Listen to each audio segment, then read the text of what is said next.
जी बहुत स्वागत है आपका। और साथ में सीधा सवाल, महागठबंधन ने प्रण ले लिया है, आपसे मुक्ति होगी और बिहार को न्याय मिलेगा और कई तोहफे भी मिलेंगे।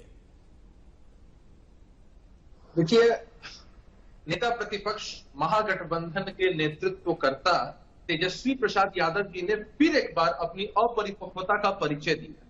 क्या कहा उन्होंने कि अगर हमारी सरकार बिहार में बनती है तो हम अपनी पहली कैबिनेट की बैठक में पहले दस्तखत से 10 लाख युवाओं को नौकरी देंगे। आप इस बात को समझिए कि बिहार का कुल बजट वर्तमान वित्तीय वर्ष में 2,11,000 करोड़, और अगर 10 लाख नई नौकरियां दी जाती हैं तो उस पर खर्च 1 लाख करोड़ आएगा। यानी कुल बजट का 50% तेजस्वी यादव जी खर्च करने की बात कर रहे हैं सिर्फ नई नौकरियों। अभिषेक बातें तो बहुत होती हैं आपकी तरफ से उनकी तरफ से भी, लेकिन आपने कहा अपरिपक्व है ये भी घोषणा पत्र। कितना परिपक्व है वो ऐलान जिसको आप कह रहे हैं तार्किक तौर पर वो संभव नहीं? बताइए ना, आप पढ़े लिखे हैं, आपने दुनिया देखी है। बिहार जिस हिसाब से रेवेन्यू जनरेट करता है उसके हिसाब से कैसे ऐसा हो सकता है? हाँ, ये बात अलग है कि तेजस्वी यादव जी के पास, उनके परिवार के पास इतनी संपत्ति है, उसको खर्च करके अगर युवाओं को रोजगार देने की वो बात करते हैं तो स्वागत योग्य कदम है। लेकिन ठीक है अभिषेक, बिल्कुल आपने सही कहा। देखिए, हम पढ़े लिखे हो सकते हैं लेकिन पार्टियों के घोषणा पत्र पर हम पाबंदी नहीं लगा सकते, वो आप लोगों का अधिकार है। हमारे साथ आप बने रहिए। इस बीच में एक बड़ी खबर हम दिखा देते हैं, बिहार चुनाव को लेकर एक और बड़ी खबर। मोदी के नाम का इस्तेमाल नहीं छोड़ेंगे चिराग, क्योंकि वो है हनुमान और मोदी उनके लिए है राम। यूपी की रैलियों में और प्रचार में मोदी का नाम आगे भी वो लेते रहेंगे और अपने यहां पर भी लेंगे। चिराग बोले, मैं तो मोदी का हनुमान हूं और वो मेरे लिए राम है। आपको बता दें कि मोदी का नाम लेने पर आला कमान की तरफ से और खासतौर से बीजेपी की जो प्रदेश स्तर की पार्टी का जो तमाम प्रवक्ता और नेता हैं वो बार बार इसको लेकर आलोचना कर रहे हैं, टिप्पणी कर रहे हैं, हिदायत तक दे रहे हैं कि वो मोदी का नाम ना लें, मोदी हमारे नेता हैं। लेकिन चिराग कहते हैं कि मैं मोदी का नाम लूंगा क्योंकि मैं उनका हनुमान हूं, वो मेरे लिए राम है और वो बिल्कुल उनका नाम नहीं छोड़ेंगे। तो बड़ी खबर आपके सामने, मोदी के नाम के सहारे ही चिराग की यात्रा आगे बढ़ रही है। हालांकि ये बात बहुत कचोट रही है उन तमाम प्रवक्ताओं को, नेताओं को जो कि बीजेपी से ताल्लुक रखते हैं। वो बार बार इसको लेकर हिदायत भी दे रहे हैं, चेतावनी तक दे दी गई, लेकिन उसके बावजूद चिराग ने स्पष्ट कर दिया है कि वो नाम लेना नहीं छोड़ेंगे। वहीं केंद्रीय मंत्री प्रकाश जावड़ेकर ने एलजीपी को वोट कटवा पार्टी तक कह दिया। इसका चिराग पासवान ने क्या जवाब दिया, सुनिए। में अपना अलग रास्ता चुना है और वो हमसे अलग होकर चुनाव लड़ रहे हैं। हमारी एक ही मजबूत टीम है, बीजेपी, जेडीयू, हम और वीआईपी, 4 पार्टियों का हमारा गठबंधन एनडीए मजबूती से चुनाव लड़ रहा है।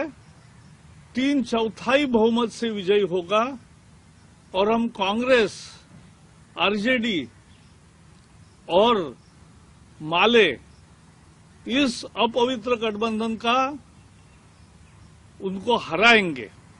चिराग की पार्टी एक वोट कटवाने वाली पार्टी रह जाएगी।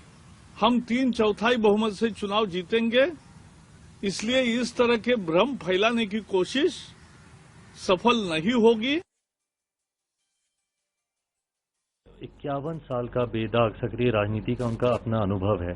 क्यों मेरी पार्टी की अपनी सोच नहीं हो सकती, क्यों मेरी पार्टी की अपनी राय नहीं हो सकती, क्यों मैं किसी का वोट ही काटूंगा, क्यों मैं अपनी पार्टी का जनाधार नहीं बढ़ा रहा, ये मेरी सोच, मेरी समझ के परे है। पर मैं समझ रहा हूं कि ये शब्दावली कहां से आ रही है।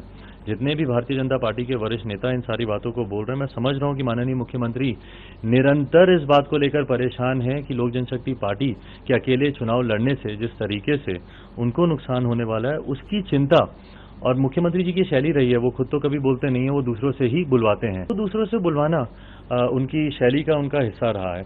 पर हाँ, मुझे दुख जरूर है इस बात का कि जब सुशील मोदी जी या भूपेंद्र यादव जी या प्रकाश जावड़ेकर जी अगर मुख्यमंत्री की भाषा अगर वो बोलते हैं, मैं समझ रहा हूँ और इस बात का मैं उनको श्रेय भी देता हूँ कि वो अपना गठबंधन धर्म बहुत ईमानदारी से निभा रहे हैं, पर वो जिस भाषा का वो प्रयोग कर रहे हैं वो बहरहाल बड़ा दिलचस्प है। और देखिए वार पलटवार कैसे हो रहा है। हमारे साथ अभिषेक लगातार बने हुए। अभिषेक, वोट तो कटेगा और मोदी का नाम भी लगातार चिराग लेंगे, लेकिन वोट किसका कटेगा और फायदा किसको होगा?